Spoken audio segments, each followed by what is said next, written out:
Saatnya meraih mimpimu, arahkan pandangan ke depan, Tuhan kan menuntunmu. Sadarilah masa berganti, tantangan kan kita hadapi, bergandeng tangan untuk negeri, era kita menanti berseri. Kita pelajar Pancasila, kita bernafas dalam sila-silanya. Kita pelajar Pancasila, ayo kita jaga untuk Indonesia. Bersatu dalam perbedaan, berpegang tangan dan berlari. Singkirkan egomu, oh kawan, demi negeri ini. Jadilah generasi emas, cerdas berkarakter itu kita. Berjuang dan harus berani, kita terus torehkan prestasi.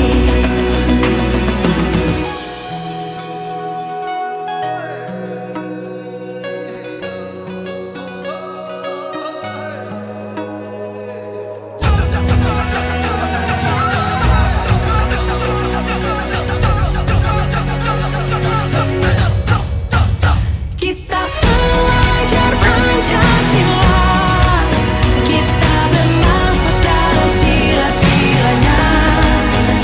Kita pelajar Pancasila, ayo kita jaga untuk Indonesia.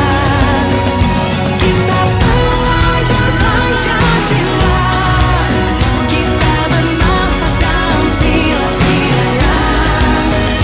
Kita pelajar Pancasila, ayo kita jaga untuk Indonesia.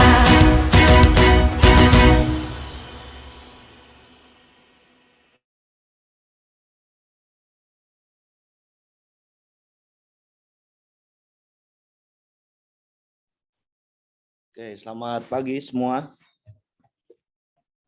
Pagi, Pak. Pagi, Pak. Selamat pagi, Pak. Assalamualaikum warahmatullahi wabarakatuh.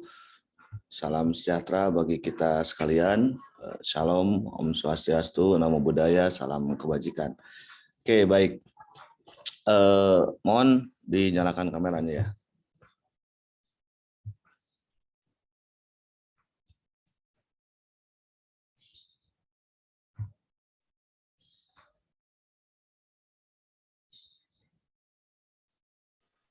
Oke, minggu lalu kita sudah perbincangkan tentang mulai dari konsep negara hukum, kemudian konsep dasar aturan hukum ya.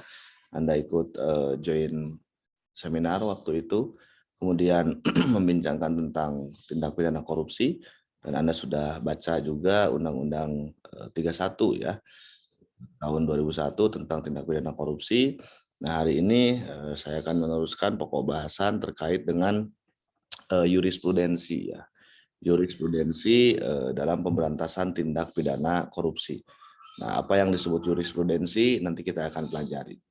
Nah, pada hari ini pula saya akan menjelaskan terkait dengan ujian akhir semester ya, ujian akhir semester. Jadi UAS kita bentuknya penugasan ya, tidak ada UAS tertulis.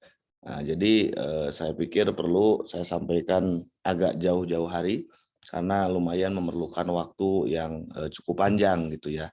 Kita sekarang sudah pertemuan ke-14, jadi ada sekira 2 minggu lah. 2 minggu waktu Anda untuk menuntaskan ujian akhir semester. Oke, nah 2 hal itu akan kita bahas pada pertemuan hari ini. Oke, salindianya sudah terlihat?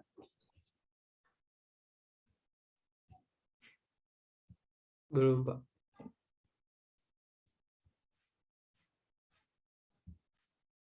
Sudah? Sudah, Pak. Sudah, Oke. Pak. Nah, Eh, Seperti yang sudah disampaikan ya di minggu yang lalu bahwa korupsi itu dikatakan sebagai extraordinary crime ya atau kejahatan yang luar biasa. Nah, karena itulah kemudian ada muncul beberapa keinginan ya untuk memberikan hukuman yang lebih berat ya terhadap pelaku tindak pidana korupsi, dan itu kemudian muncul istilah jurisprudensi nantinya. Nah, apa extraordinary crime itu ya? Kalau kita rujuk dari sisi istilah ya, extraordinary crime itu muncul dari pelanggaran HAM berat. Ya. Anda bisa melihat di dalam pasal 5 ya Statuta Roma tahun 98 yang menentukan bahwa kriteria daripada the most serious crimes concern to international community itu meliputi genocide ya, kemudian kejahatan terhadap kemanusiaan, kejahatan perang, dan kejahatan agresi. Gitu ya. Jadi disitulah asal muasal munculnya kejahatan luar biasa atau extraordinary crime. Nah, biasanya istilah extraordinary crime ini selalu diarahkan kepada 4 jenis kejahatan itu yang memang betul-betul memiliki dampak signifikan terhadap kemanusiaan, seperti genocide gitu ya, pembunuhan massal ya, dan lain sebagainya. Itu dampaknya luas terhadap kemanusiaan. Drumbl misalnya menyebutkan extraordinary crime itu sebagai kejahatan ekstrim ya, yang secara kuantitatif dia memiliki perbedaan dengan kejahatan pada umumnya, dengan pidana biasa gitu ya, ada pembunuhan, ada pencurian dan lain sebagainya, itu berbeda kata Drumbl. Nah, kejahatan ini kata Drumbl bersifat serius, meluas dan masif serta menjadi musuh umat manusia. Karena apa? Karena dampak yang ditimbulkannya sangat besar ya. Nah, kemudian dari situ muncullah pemikiran apakah korupsi layak disebut sebagai extraordinary crime ya. Nah, tentu Anda tahu bahwa praktik KKN ya, korupsi, kolusi, nepotisme itu ternyata tidak hanya terjadi di Indonesia saja, tapi juga menjadi fenomena global ya. Nah, secara internasional korupsi ini diakui sebagai masalah yang sangat kompleks, bersifat sistemik dan meluas ya. Nah, Center for Crime Prevention ya sebagai salah satu organ PBB, dia mendefinisikan korupsi itu sebagai misuse of public power for private gain. Sebagai masalah dunia, korupsi ini bersifat kejahatan lintas negara. Maksudnya apa? Kita sering mendengar gitu ya, banyak pelaku tindak pidana korupsi kemudian menyimpan aset ya, aset yang merupakan hasil daripada praktik koruptif yang dia lakukan itu ke beberapa negara, bank-bank di negara-negara lain, di Swiss misalnya, di Singapura ya dan lain sebagainya. Nah, dan mengingat kompleksitas serta efek negatifnya, maka korupsi yang dikategorikan sebagai extraordinary crime ini perlu upaya ya pemberantasan dengan cara-cara yang luar biasa pula. Karena sangat kompleks, kemudian lintas negara, melibatkan berbagai pihak ya. Minggu lalu kita sudah diskusikan, ternyata setiap orang di dalam Undang-Undang Tipikor itu tidak hanya merujuk pada satu subjek pelaku utama saja, tapi juga ada pembantu pelaku, ada juga orang-orang yang turut serta, itu ya. Nah, dengan rumitnya persoalan itu, maka upaya pemberantasannya pun memerlukan cara-cara yang luar biasa pula, strategi yang berbeda pula di antara atau daripada pemberantasan tindak pidana biasa. Nah, bagaimana terkait dengan jurisprudensi ya? Jurisprudensi putusan pengadilan tentang tindak pidana korupsi. Nah, jurisprudensi secara umum bisa didefinisikan sebagai keputusan-keputusan dari hakim ya sebelumnya ya, hakim-hakim terdahulu dalam menghadapi suatu perkara yang tidak diatur dalam undang-undang. Artinya hakim diberikan kewenangan ya untuk memberikan putusan sekalipun itu tidak diatur di dalam undang-undang. Kenapa itu bisa terjadi? Karena seperti yang pernah saya sampaikan, di dalam negara hukum, hakim itu sering disebut sebagai wakil Tuhan, gitu ya, sebagai penentu sesuatu itu dikatakan benar atau salah. ya. Nah, dan dijadikan sebagai pedoman bagi para hakim yang lain untuk menyelesaikan suatu perkara yang sama. Contohnya begini, ada seorang hakim, ya, kemudian dia memutus perkara pelaku tindak pidana korupsi yang sebelumnya tidak diatur di dalam undang-undang, ya, tapi dia karena kewenangan yang melekat pada dirinya berhak untuk memberikan putusan tersebut. Nah, kemudian putusan yang dilakukan atau yang diambil oleh hakim tersebut kemudian bisa dijadikan dasar hukum, ya, oleh hakim-hakim setelahnya. Oke, ya. Jadi jurisprudensi di sini disebut sebagai bentukan aturan gitu ya, oleh karena kewenangan yang melekat pada hakim. Nah, jurisprudensi ini menjadi salah satu sumber hukum, ya, tentu selain undang-undang, ya, dan peraturan turunannya, kemudian traktat-traktat, kebiasaan, ya, serta doktrin. Nah, putusan hakim yang bermasalah itu bisa muncul karena para pihak yang berperkara juga lebih mengedepankan kemenangan daripada kebenaran. Nah, kita bisa lihat gitu ya, kadang ketika berperkara, ya, si tersangka atau terdakwa itu seringkali punya spiritnya itu adalah bagaimana memenangkan perkara, bukan bagaimana memenangkan kebenaran atau menyampaikan kebenaran yang sebenarnya. Nah, kepastian dan keadilan hukum itu diperlakukan secara alternatif, bukan integratif. Artinya itu menjadi apa namanya menjadi salah satu dasar saja gitu ya di dalam mengambil putusan. Padahal apa namanya mestinya tidak hanya sebagai itu, tapi juga harus diintegrasikan dengan sistem nilai yang lain, ya. Kita mengenal ada jurisprudensi tetap, ya. Berangkat dari definisi tadi, kita mengenal ada jurisprudensi tetap. Apa itu jurisprudensi tetap? Ialah suatu putusan dari hakim yang terjadi oleh karena rangkaian putusan yang sama dan dijadikan sebagai dasar bagi pengadilan untuk memutuskan suatu perkara. Jadi itu sudah diklaim ya menjadi satu dasar hukum gitu. Oke ya, nah itu ada kesepakatan hakim.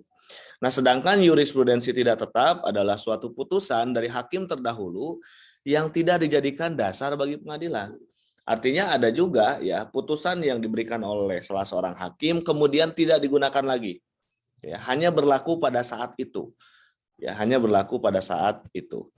Nah, dalam kasus korupsi misalnya, Anda tentu pernah mendengar kasus korupsi Angelina Sondak ya, dan saya kira ketika yang bersangkutan keluar dari penjara, kemudian diundang oleh Rosi Silalahi ya untuk menceritakan bagaimana kehidupan dia di dalam penjara gitu ya dan lain sebagainya.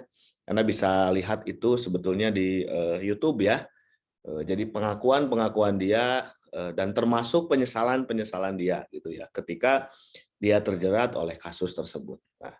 Nah di dalam sidang ya, di dalam vonis, putusan terhadap NG ini mencerminkan adanya ketajaman ya dan keadilan sosial dari majelis hakim. Dan menurut majelis hakim pada waktu itu, pelaku korupsi ini bukan saja berwatak kejahatan luar biasa, tapi juga kejahatan pembunuhan pelan-pelan ya, atas rakyat sebagai korban paling parah dalam kasus korupsi. Ya, minggu lalu saya sampaikan bahwa korupsi itu ada yang menyebut sebagai wabah penyakit menular gitu ya. Kenapa? Karena dia bisa berdampaknya luas ya, kemudian tidak mengenal siapa korbannya. Dan inilah yang kemudian dilihat oleh hakim pada saat itu, bahwa korupsi itu tidak hanya sekedar ngambil duit negara gitu, tapi dampak yang ditimbulkan ketika uang negara itu diambil oleh salah satu orang atau salah satu kelompok, itu kemudian memiliki sebaran dampak yang sangat luar biasa gitu ya. Anda tahu misalnya ada korupsi bansos ya. Betul si terdakwa itu mengambil uang negara gitu ya. Yang diperuntukkan untuk bantuan langsung kepada masyarakat yang terdampak. Namun ketika uang tersebut diambil oleh si terdakwa, maka tentu ada ribuan bahkan mungkin ratusan ribu orang yang kemudian tidak menerima haknya. Oke ya. Nah, ini makanya sering disebut pembunuhan pelan-pelan gitu ya. Nusuk mah tidak gitu ya, ngebunuh mah tidak, tapi dengan dirampasnya hak tersebut, maka rakyat yang sebetulnya memerlukan itu bisa mati pelan-pelan kira-kira. Nah, kemudian putusan pengadilan pada waktu vonis NG ini berharap dengan memperberat hukuman bagi pelaku korupsi dapat menjadi jurisprudensi tetap di MK, di MA ya, di MA. Nah, jadi putusan atau penambahan putusan itu harapannya bisa menjadi jurisprudensi tetap, tidak hanya yang berlaku pada saat itu saja. Nah, oleh karena itu perlu pimpinan Mahkamah Agung ya yang bisa merespon hal tersebut. Nah, sebelumnya Mahkamah Agung memperberat hukuman NG ya 4 tahun 6 bulan menjadi 12 tahun penjara. Oke ya. Jadi ada putusan, kemudian dilihat kronologi kasusnya, kemudian dampak yang ditimbulkannya, maka kemudian menambah atau menuntut lebih berat daripada tuntutan jaksa ya, menjadi 12 tahun penjara dengan hukuman denda 500 juta rupiah. Selain itu Majelis Kasasi ya, karena waktu itu kan Endi naik banding ya. Naik banding, Majelis Kasasi juga menjatuhkan pidana tambahan berupa pembayaran uang pengganti senilai tadinya 500 juta menjadi 12,58 miliar dan 2,35 juta dolar Amerika. Oke ya. Nah, KPK tentu merespon ini secara baik ya dan berharap bahwa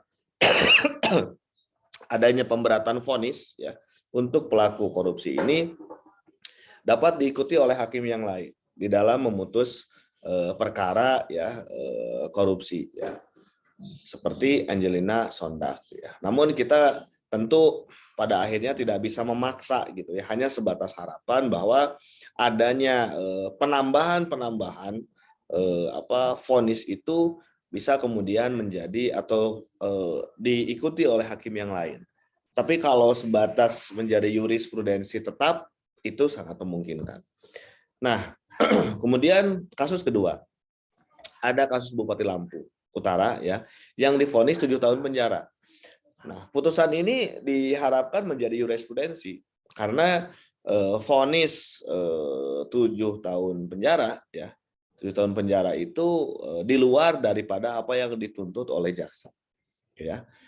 Nah, putusan ini diharapkan menjadi jurisprudensi ya, yang merupakan contoh bahwa jika suatu putusan hakim itu dianggap objektif dan mencerminkan rasa keadilan. Ya. Makanya seringkali kita membincangkan bahwa di atas kepastian hukum ada nilai keadilan hukum ya. Dan objektivitas hakim itu hendaknya mampu mencerminkan rasa keadilan.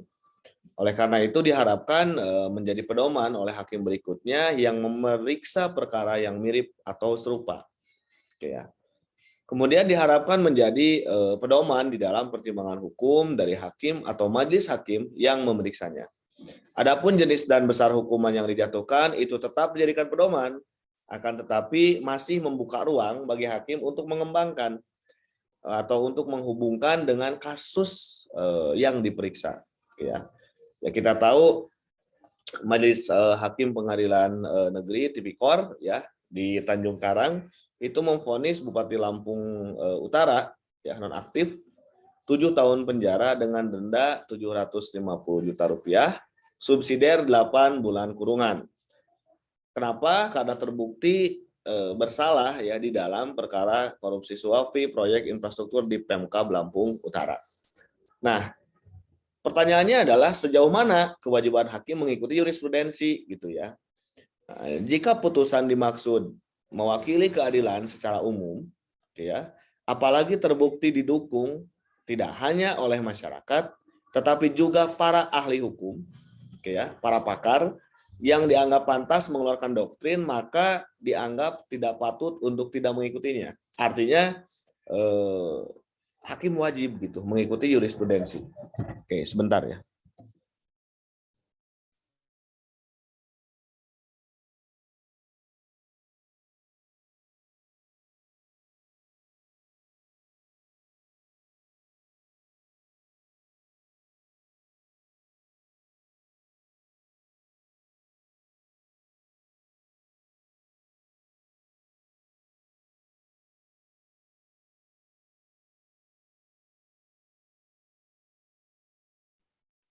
Oke.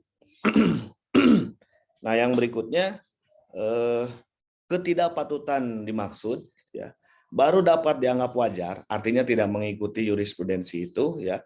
Apabila hakim atau majelis hakim yang tidak mengikuti putusan yang diharapkan jadi jurisprudensi tersebut dapat membuktikan alasan, dapat memberikan alasan yang menjadi dasar pertimbangan justru lebih adil dan objektif. Artinya si hakim boleh saja tidak mengikuti jurisprudensi asalkan dia bisa memberikan argumentasi yang objektif ya dan berkeadilan sehingga memberikan ruang bahwa dirinya tidak mengikuti jurisprudensi yang ada. Oke. Nah, Anda bisa lihat tentang Komisi Pemberantasan Tindak Pidana Korupsi ya. Setelah minggu lalu Anda membaca Undang-Undang 31 tahun 2001, kemudian muncul kan setelah itu ada Undang-Undang 30 tahun 2002 tentang KPK. Nah, tugas KPK ini antara lain yang pertama melaksanakan koordinasi dengan institusi yang berwenang ya, melakukan pemberantasan tipikor. Yang kedua, melakukan supervisi terhadap instansi yang berwenang melakukan pemberantasan tipikor.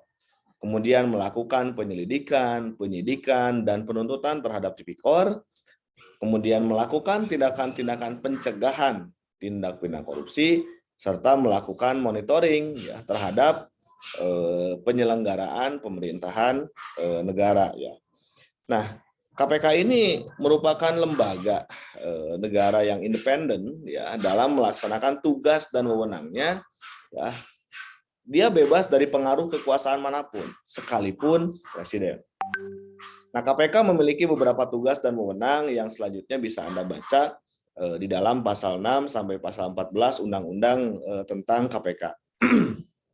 Nah, saya kira itu ya poin-poin penting ya yang bisa saya sampaikan ke Anda mengenai jurisprudensi ya. Bermula dari adanya anggapan atau paradigma bahwa korupsi itu layak disebut sebagai kejahatan luar biasa karena memiliki dampak yang sangat signifikan terhadap nilai-nilai kemanusiaan. Oke, saya kira itu. Silakan barangkali ada dari Anda yang ingin mengajukan pertanyaan dan atau tanggapan. Silakan.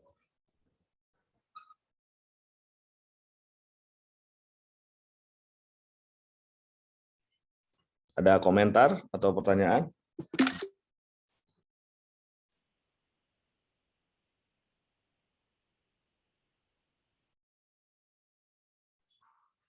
Sudah jelas? Jelas semua? Jelas. Oke, kalau sudah jelas, saya anggap Anda sudah cukup memahami lah ya mengenai jurisprudensi bahwa sekalipun pada waktu pokok bahasan mengenai konsep negara hukum, ya saya sampaikan video wajar waktu itu. Di situ dijelaskan ada hierarki ya, hierarki tata urutan peraturan perundang-undangan, mulai dari Undang-Undang Dasar, TAP MPR, kemudian undang-undang atau perpu ya, sampai kepada peraturan daerah. Ternyata di luar itu, di dalam proses persidangan, oke ya, di dalam proses persidangan, terutama ketika menjadikan undang-undang sebagai dasar pertimbangan, gitu ya. Nah, ternyata di dalam prosesnya ada kucing, ya. Di dalam prosesnya ada kucing di belakangnya Ania ya.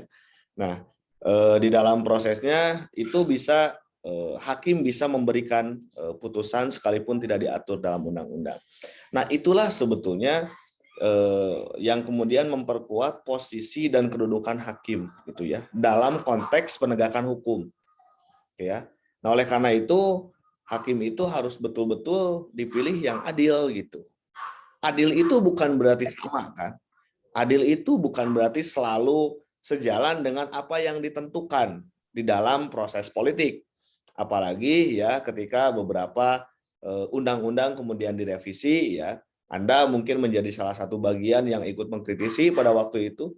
Banyak undang-undang termasuk undang-undang KPK juga direvisi gitu ya. Namun tentu di dalam proses pengadilan hakim menjadikan undang-undang tersebut sebagai salah satu dasar dalam memberikan putusan, namun diberikan keleluasaan untuk memberikan putusan sekalipun tidak diatur dalam undang-undang. Contoh,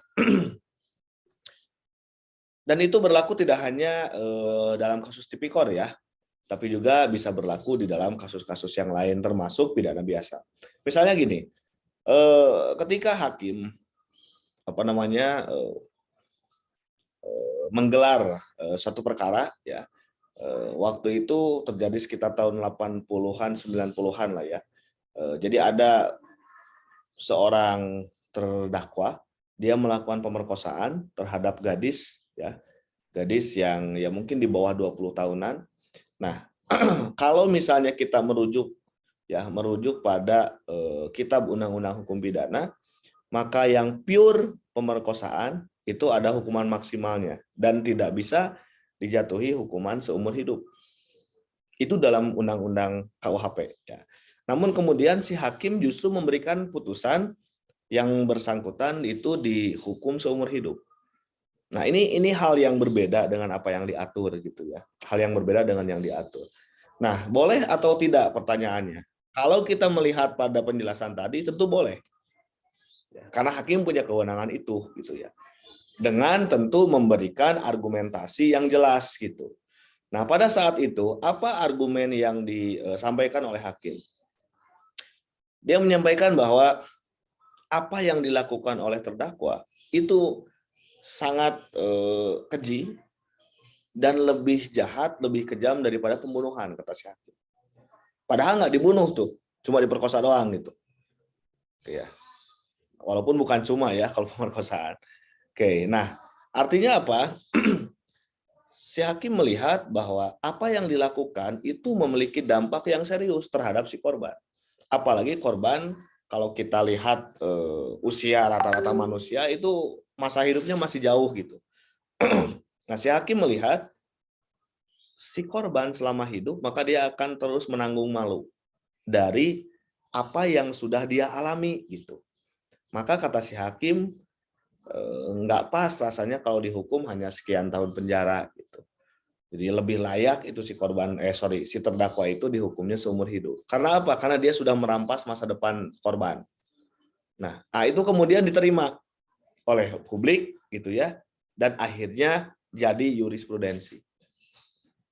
Padahal di dalam KUHP nggak diatur tuh merkosa doang gitu ya dihukum seumur hidup, kecuali merkosa kemudian direncanakan setelah diperkosa dibunuh, itu lain lagi, ada pasal berlaku. Tapi kalau hanya satu itu di dalam KUHP tidak sampai.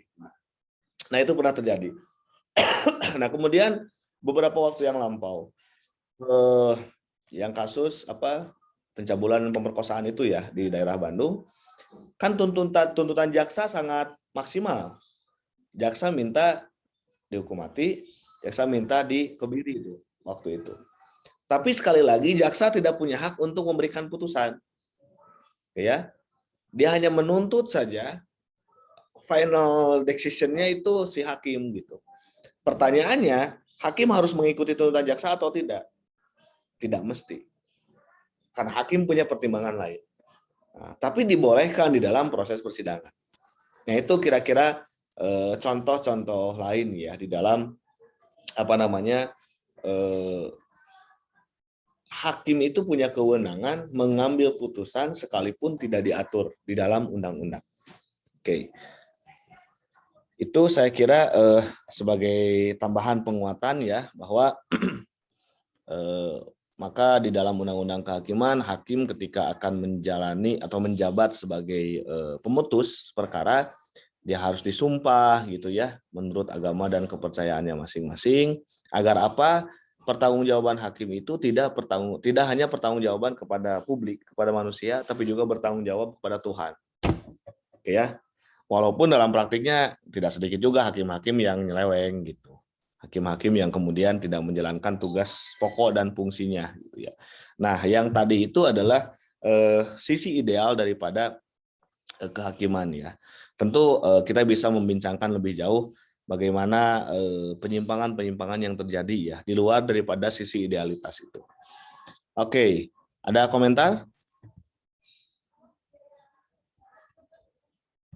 Kalau tidak ada komentar, saya lanjut pada penjelasan mengenai proyek ya, mengenai tugas akhir. Oke, nah mohon nanti ketika saya menjelaskan Anda simak dan ditanyakan sejelas-jelasnya, sedetail-detailnya apabila ada yang tidak paham ya dari petunjuknya. Oke.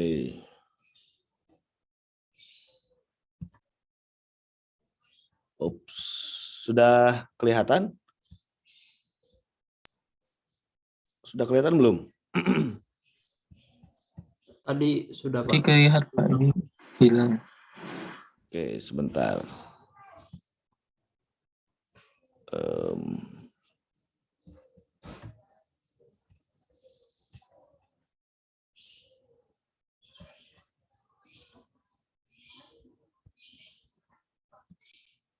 Sudah? Sudah, Pak. Oke. Nah, ini kira-kira tugasnya. Tugasnya untuk UAS itu Anda membuat semacam campaign ya. Saya sebut sebagai citizenship campaign. Jadi kampanye kewarganegaraan. Anda diminta untuk mengkampanyekan nilai-nilai kewarganegaraan ya. Kita sudah banyak berdiskusi tentang hal-hal substansial mengenai kewarganegaraan ya. Mulai dari demokrasi, kemudian konsep dasar negara hukum, ada hak dan kewajiban warga negara, kemudian bicara juga tentang identitas nasional, bicara juga tentang sejarah perjuangan bangsa ya, dan banyak hal. Nah, itu topik-topik besar yang bisa Anda pilih salah satu saja. Oke ya. Bisa Anda pilih salah satu saja. Kemudian Anda rumuskan apa yang harus Anda kampanyekan, gitu ya. Apa yang harus Anda kampanyekan. Nah, tugasnya dikemas dalam bentuk video, ya, dengan durasi maksimal 7 menit. Boleh 1 menit, boleh, oke ya. Boleh 2 menit, boleh, tapi tidak boleh lebih dari 7 menit, oke ya. Videonya seperti apa, formatnya seperti apa, bebas. Anda diberikan keleluasaan untuk berkreasi gitu ya. Intinya adalah pesan kebajikan itu bisa sampai kepada publik gitu. Bisa sampai kepada publik gitu ya. Nah, kemudian video yang Anda buat ini memberikan edukasi kepada masyarakat mengenai nilai-nilai kebajikan kewargaan ya. Pentingnya toleransi misalnya, pentingnya empati, pentingnya bersimpati, pentingnya taat hukum, pentingnya berdemokrasi ya. Demokrasi tentu demokrasi yang baik, yang berkeadaban ya. Anda bisa juga misalnya berpikir bahwa praktik demokrasi kita sekarang itu belum berjalan sebagaimana mestinya gitu. Nah, misalnya demokrasi itu tidak hanya terbatas pada praktik politik secara langsung saja, tapi juga harus berlangsung di dalam kehidupan. Nah, itu bisa Anda kampanyekan. Nah, namun perlu Anda pahami, video yang Anda buat itu tidak seperti presentasi di kelas. Anda bikin slide gitu ya, kemudian Anda presentasi melalui Zoom, kemudian di-record, tidak. Tapi justru Anda betul-betul membuat konten gitu. Membuat konten. Menggunakan apa? Bebas ya. Banyak saya kira aplikasi-aplikasi yang bisa mendukung ya Anda untuk pembuatan konten. Nah, sistematika video itu paling tidak ada 3 hal yang mesti Anda perhatikan. Yakni bagian awal, ya, bagian isi atau substansi dan bagian penutup. Nah, bagian awal ya. Bagian awal itu tentu karena ini tugas mata kuliah ya, memuat satu logo universitas, kemudian di situ dikasih judul ya, kampanye kebajikan, kemudian judul kontennya apa, nah itu silakan Anda rumuskan. Nah, kemudian siapa yang membuat ya, oleh siapa gitu, NIM-nya tentu dituliskan, kemudian dijelaskan ini dalam rangka mata kuliah pendidikan kewarganegaraan dengan dosen pengampunya saya. Nah, ini yang di bawah itu adalah identitas kampus. Nah, adapun bentuknya seperti apa, Anda tidak mesti sama dengan template ini gitu. Ini kan template banget ya. Tapi intinya ada komponen-komponen. Komponen logo universitas, komponen judul, komponen pembuat ya, komponen mata kuliah, ada komponen ini identitas akademiknya. Oke ya. Jadi ini misalnya yang tulisan kampanye kebajikan boleh di pinggir ya. Logo THU-nya di atas tapi tidak di tengah, di sebelah kanan atau sebelah kiri itu bebas. Ya, atau mungkin menjadi background bebas ya. Anda tentu punya apa namanya? Punya gagasan yang lebih baik gitu. Tapi isi yang atau muatannya harus ada yang ini. Nah, yang kedua adalah substansi kampanye ya. Nah, ini adalah kampanye nilai-nilai kebajikannya ya. Anda bisa berimprovisasi gitu ya. Bercerita, Anda memilih misalnya lokasinya juga di mana gitu ya.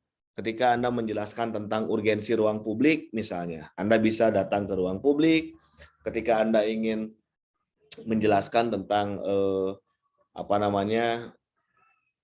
perlunya upaya untuk meningkatkan kesejahteraan sosial, Anda bisa datang misalnya memilih lokasi-lokasi yang menunjukkan bahwa tingkat kesejahteraan masyarakat kita masih di bawah misalnya, maka Anda sampaikan perlu upaya bersama untuk mencapai kesejahteraan itu silakan tolong Anda pikirkan.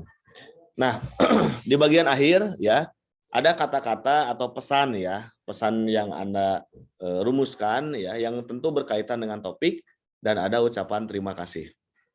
Oke ya. Nah, hanya 3 hal itu yang mesti ada di dalam di dalam video kampanye yang Anda buat ya. Nah, kemudian ini ada beberapa contoh ya, substansi kampanye. Sebentar, sudah ngeling belum ya? Saya coba tampilkan contoh. Walaupun tentu nanti Anda bisa menilai ya apakah ini terlalu panjang atau tidak gitu ya. Ini ada beberapa contoh. Saya sudah pernah tunjukkan belum ya di kelas ini? Kalau sudah ya mohon maaf. Sebentar.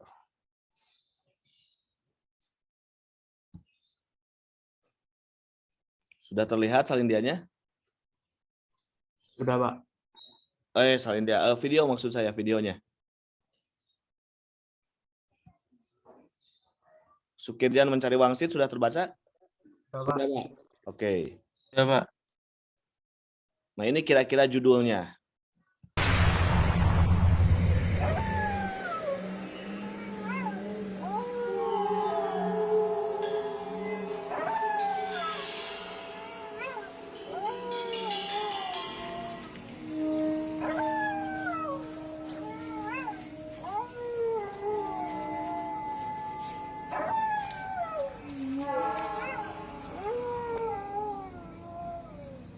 Mbah, ini saya mau hidup sejahtera, saya mau anak saya bisa sekolah, saya punya pekerjaan tetap, Mbah. Terus sama kesehatan saya terjamin. Tolong Mbah ya, dibantu, tolong.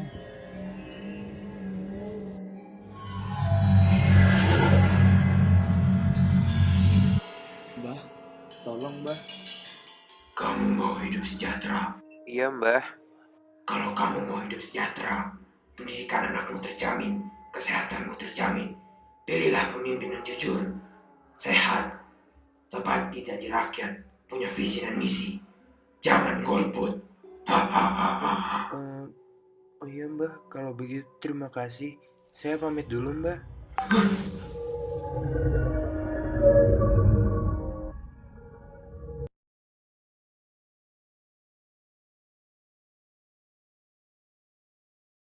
Nah, hanya begitu saja ya. Jadi mungkin bisa 1,5 menit ya.